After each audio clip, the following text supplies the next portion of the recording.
The one on the left is the monkey who gets cucumber. The one on the right is the one who gets grapes.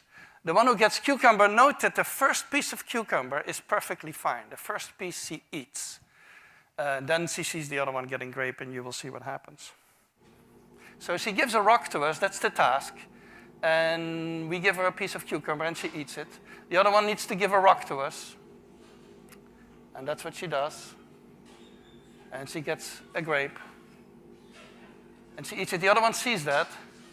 She gives a rock to us now, gets again cucumber.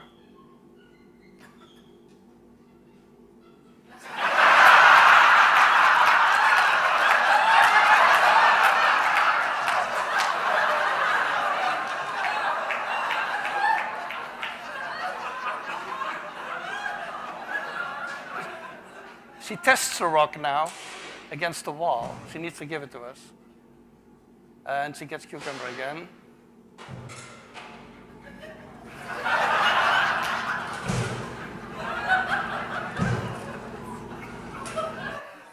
So this is basically the Wall Street protest that you see here.